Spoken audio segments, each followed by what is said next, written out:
अब गोपियों की दूसरी परिभाषा। ये गोपियां कौन है जिनके संग भगवान रास रचा रहे हैं?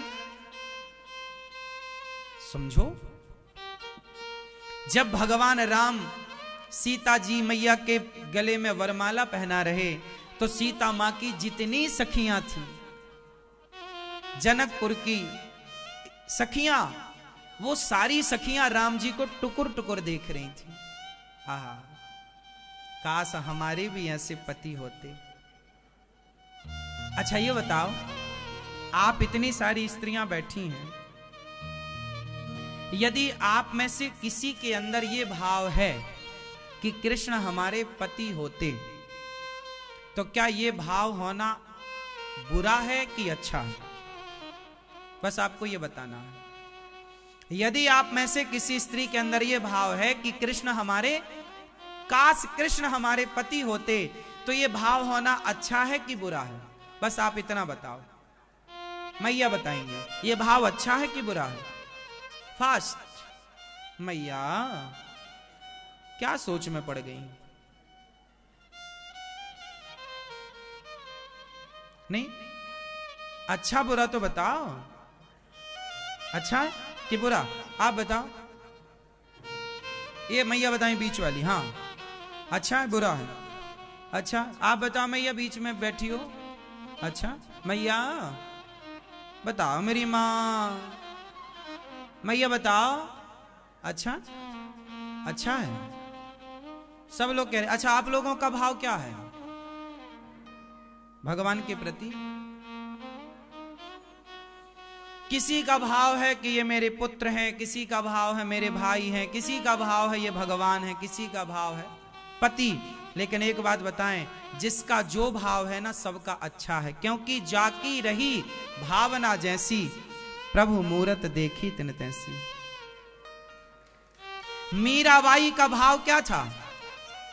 मीरा का कृष्ण के प्रति क्या भाव था?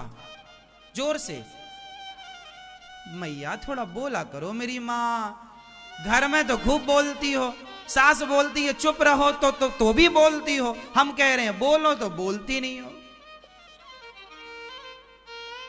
वहां चुप कराए कराए चुप नहीं होती हो, यहां बोले बुलाए नहीं बोल रही हो। चलो बताओ, मीरा का कृष्ण के प्रति क्या भाव था?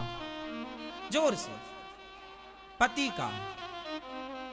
मीरा ने कृष्ण को क्या माना? डायरेक्ट बोला उसने कि मेरे तो पति हैं, कोई लुका छिपा के नहीं बोला, प्रत्यक्ष बोला जो था कि मेरे तो गिरधर गोपाल, दूसरों ना कोई।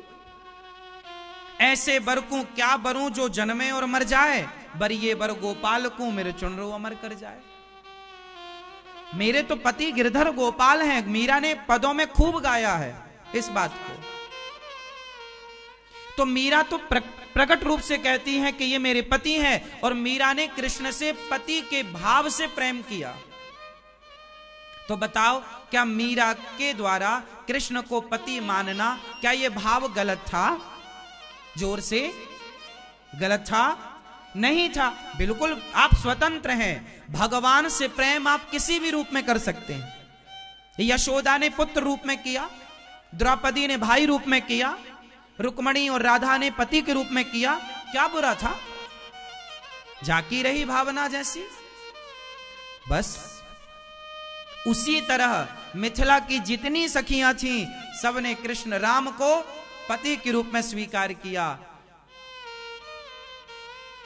और जब भगवान श्री कृष्ण ब्रज में थे ना, तो ब्रज की जितनी सखियां देखा करती थी ना श्याम सुंदर को, तो वो इसी भाव से देखती थी कि ये मेरे पति हैं। सारी गोपियां कात्यायनी मां की पूजा करने जाती थी, तो यही प्रार्थना करती थी कि हमें कृष्ण पति के रूप में प्राप्त हो।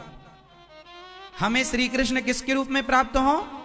कात्यायनी। देखो भागवत जी में श्लोक लिखा है जो गोपियों ने गाया, कात्यायनी महामाये महा योगिन्यधीश्वरी नंद गोप सुतम देवी पतिम में कुरुते नमः। हे कात्यायनी माँ, हम आपसे यही चाहती हैं कि जो नंद का छोरा कृष्ण है वो हमें पति के रूप में प्राप्त हो। ऐसा ब्रज की गोपियां जो श्याम सुंदर को देखती थी वो किस रूप में वर्ण करती थी कृष्ण का? पति के रूप में।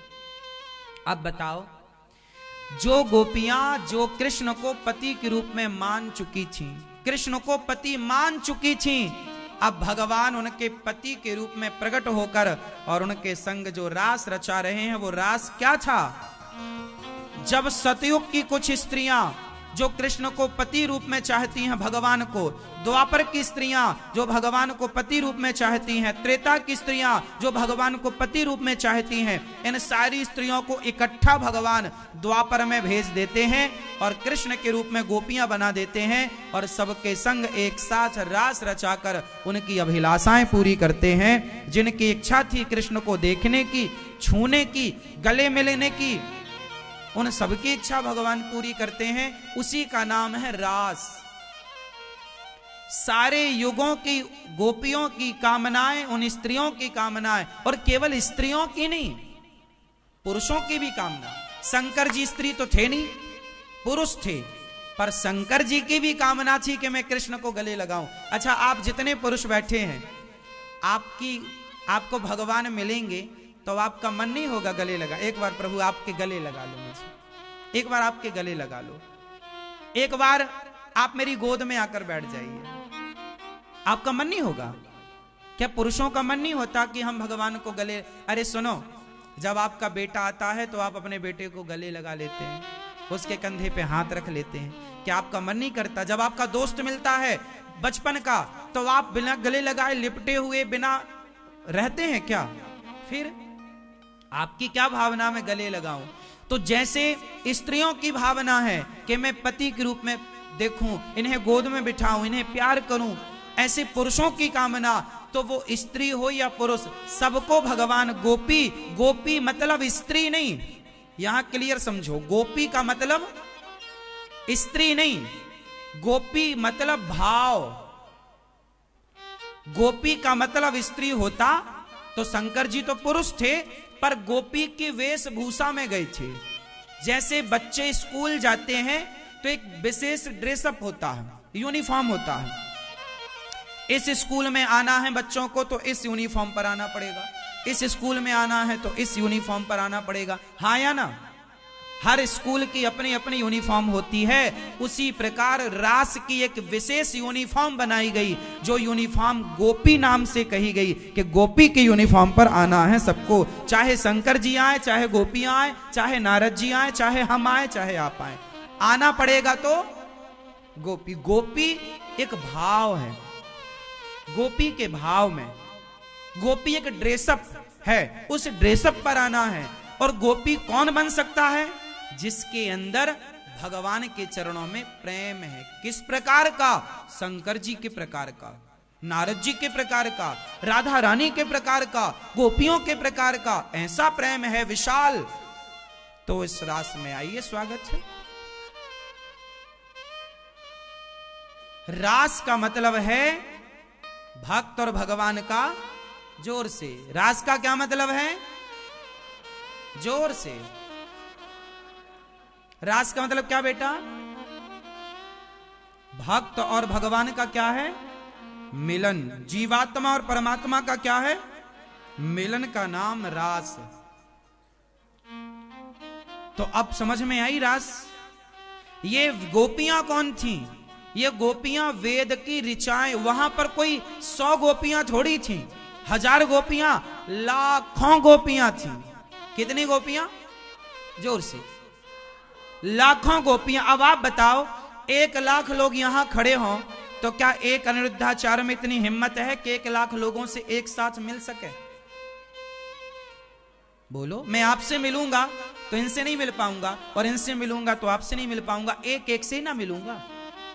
लेकिन भगवान रास में लिखा है कि जितनी गोपियां थीं उतने कृष्ण थे, और प्रत्येक गोपी के सामने कृष्ण था। तो ये कृष्ण कोई सामान्य होते तो हर गोपी के सामने कैसे होते?